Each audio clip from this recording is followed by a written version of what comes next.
नमस्कार दोस्तों, मरुवाणी राजस्थान में स्वागत है। तो आपको बता दें कि केरल में हाल ही में सामने आए आधार कार्ड घोटाले ने पूरे देश का ध्यान अपनी ओर आकर्षित किया है। इकोनॉमिक्स टाइम्स की रिपोर्ट के अनुसार राज्य की जनसंख्या के मुकाबले 13% से अधिक आधार कार्ड जारी किए गए हैं। यह आंकड़ा न केवल तकनीकी गड़बड़ी का संकेत है, बल्कि यह भी शक पैदा करता है कि कहीं वोट बैंक की राजनीति के लिए आधार डेटा का दुरुपयोग तो नहीं हुआ है। प्रदेश में इस खुलासे के बाद बीजेपी ने जोरदार हमला बोलते हुए राज्य से जवाब मांगा है। पार्टी के प्रदेश अध्यक्ष ने प्रेस कॉन्फ्रेंस कर कहा कि जब राहुल गांधी लगातार उत्तर भारत में वोट चोरी जैसी बातें कर रहे हैं, तब उनके ही गढ़ में गड़बड़ी कैसे हो सकती है। आपको बता दें कि राहुल गांधी वायनाड केरल से ही लोकसभा के सदस्य है। प्रदेश के बीजेपी अध्यक्ष ने भी इस मामले पर केंद्रीय एजेंसियों से जांच की मांग की है, ताकि सच्चाई को सामने लाया जा सके। वहीं दूसरी ओर सत्ताधारी सीपीआई और उसके सहयोगी वामपंथी दल इस मुद्दे पर मौन है। इतना ही नहीं, विपक्षी पार्टी यानी कांग्रेस भी इस मसले को लेकर चुप्पी साध रखी है।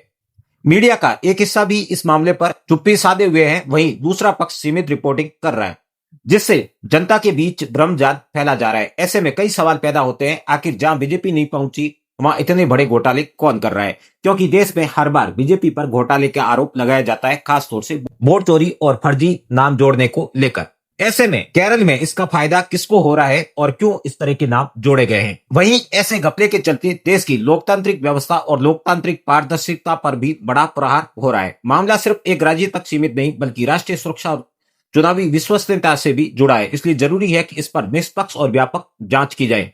इन सभी बातों पर हम आपका ध्यान आकर्षित करेंगे इस वीडियो के माध्यम से। ऐसे में आपसे अनुरोध है कि वीडियो को अंत तक देखें। वीडियो को शुरू करने से पहले आपसे रिक्वेस्ट है कि अगर आपने अभी तक हमारे चैनल को सब्सक्राइब नहीं किया तो प्लीज सब्सक्राइब करें। वीडियो को लाइक करना बिल्कुल भी ना भूलें। एक बढ़िया सा कमेंट कर ही दीजिए। अगर वीडियो अच्छा लगे तो अपने दोस्तों के साथ साझा करना भी ना भूलें। तो आपको बता दें कि हाल ही में केरल में राजू वाजा कला की एक आरटीआई के जरिए पता चला है कि राज्य में जारी आधार कार्ड जनसंख्या से ज्यादा है। राज्य की जनसंख्या 3.6 करोड़ यानी 3 करोड़ 60 लाख है। वहीं जारी किए गए आधार कार्ड की संख्या 4 करोड़ 9 लाख है, यानी लगभग 13 से 14% अधिक आधार कार्ड जारी किए गए। यूआईडीएआई के अनुसार इसमें मृतक और घोस्ट कार्ड भी शामिल हो सकते हैं। मृतक का अर्थ यह है कि जिनकी आधार कार्ड बनाए जाने के बाद मृत्यु हो चुकी है। वहीं घोस्ट कार्ड की बात की जाए तो इसका अर्थ यह है कि आधार कार्ड पूरी तरह से फर्जी बने हुए हैं। इस नाम के कोई व्यक्ति वहां है ही नहीं, उनके आधार कार्ड बना दिए गए हैं। लेकिन सवाल यह है कि यदि कभी भाजपा केरल में सत्ता में नहीं आई तो इतने बड़े आधार का घोटाला किसने और क्यों करवाया? इस मुद्दे के बीच राहुल गांधी ने हरियाणा में वोट चोरी का मुद्दा उठाया और उन्होंने भारतीय जनता पार्टी पर आरोपों की झड़ी लगा दी। उन्होंने दावा किया कि हरियाणा की वोटर सूची में नकली वोट और डुप्लीकेट एंट्रीज है।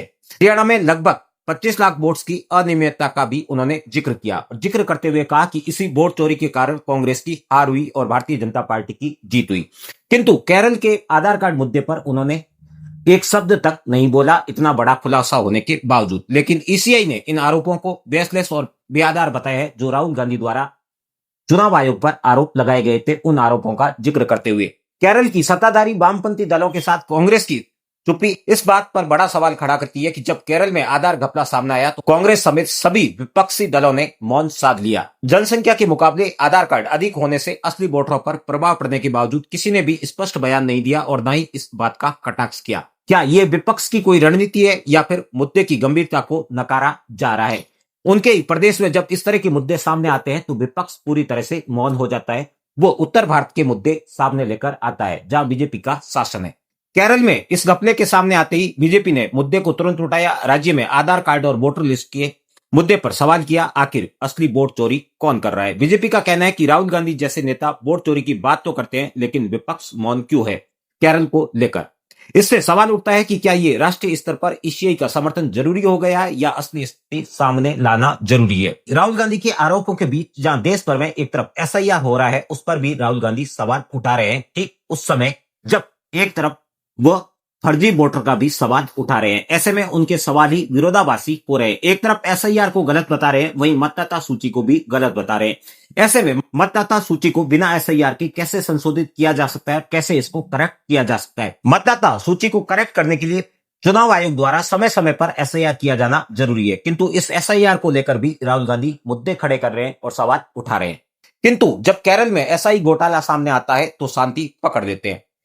इस मुद्दे पर विश्लेषकों का कहना है कि केरल में आधार कार्ड की संख्या लगातार बढ़ रही है, जबकि बीजेपी कभी केरल में सत्ता में नहीं आई है। केरल में हमेशा वामपंथी दलों के अलावा कांग्रेस का ही शासन रहा है। बीजेपी ने अब तक केरल में केवल एक एमएलए बनाने में कामयाबी हासिल की है। ऐसे में आप समझ सकते हैं कि केरल में बीजेपी की क्या दशा है। जब केरल में इतना बड़ा घोटाला सामने आ रहा है तो ऐसे में विश्लेषक इस बात का भी दावा कर रहे हैं कि असली वोट चोरी कांग्रेस समेत विपक्षी दलों द्वारा की जा रही है, जबकि आरोप हमेशा बीजेपी पर लगाए जाते हैं, क्योंकि अन्य राज्यों के छोटे छोटे मुद्दों को जनता के सामने जरूर लाया जाता है, किंतु जनसंख्या के मुकाबले जहां 13 से 14% आधार कार्ड अधिक बन चुके हैं, उस राज्य के मुद्दों को सामने नहीं लाया जा रहा है। यही असली वोट चोरी है और यही असली डेटा की चोरी है। जब केरल पर कांग्रेस या सब विपक्षी दलों द्वारा कोई सवाल खड़े नहीं किए जाते हैं तो राहुल गांधी के सवाल कमजोर पड़ जाते हैं, क्योंकि विपक्ष और कांग्रेस ने इस मुद्दे पर कोई ठोस जवाब नहीं दिया है।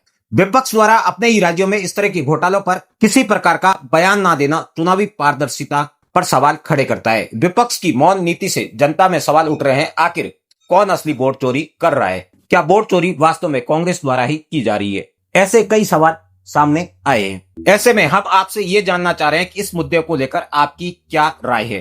क्या ये सिर्फ डेटा विसंगति है या असली वोट चोरी?